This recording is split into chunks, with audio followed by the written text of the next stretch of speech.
नमस्कार मित्रांनो, आर-टी-ई प्रवेश 2026 टू 2027च्या पहिल्या फेरीची प्रक्रिया आता पूर्ण झालेली आहे.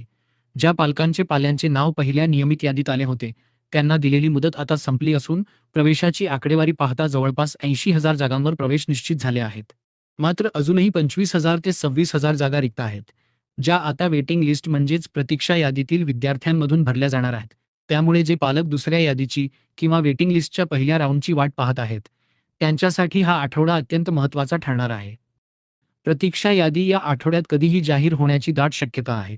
8 तारखेपर्यंत ज्यांचे व्हेरिफिकेशन झाले आहे आणि त्यानंतर शनिवार-रविवार आल्यामुळे जे सिस्टीम अपडेशन थांबले होते, ते आज दुपारपर्यंत पूर्ण होण्याची शक्यता आहे. एकदा का सर्व शाळांचे अंतिम आकडे सिस्टीमवर अपडेट झाले की पुढील 2 ते 3 दिवसांत वेटिंग लिस्ट पोर्टलवर प्रसिद्ध केली जाईल.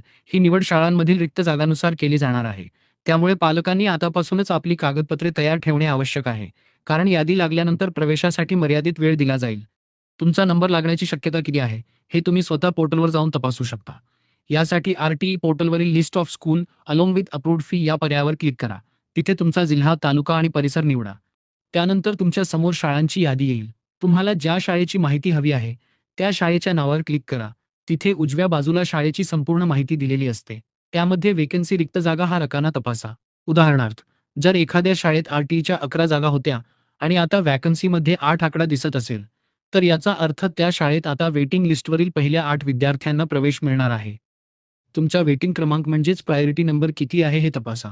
जर शाळेत 8 जागा शिल्लक असतील आणि तुमचा वेटिंग नंबर 1 ते 8च्या दरम्यान असेल, तर तुमची निवड होण्याचे चान्सेस जास्त आहेत. परंतु जर तुमचा क्रमांक 9 असेल आणि जागा फक्त 8 असतील, तर त्या यादीत तुमचे नाव येणार नाही. ज्या विद्यार्थ्यांची निवड होईल, त्यांना अधिकृत एस-एम-एस प्राप्त होईल. एस-एम-एस मिळाल्यानंतर तुम्हाला तात्काळ व्हेरिफिकेशन कमिटीकडे जाऊन कागदपत्रे तपासावी लागतील.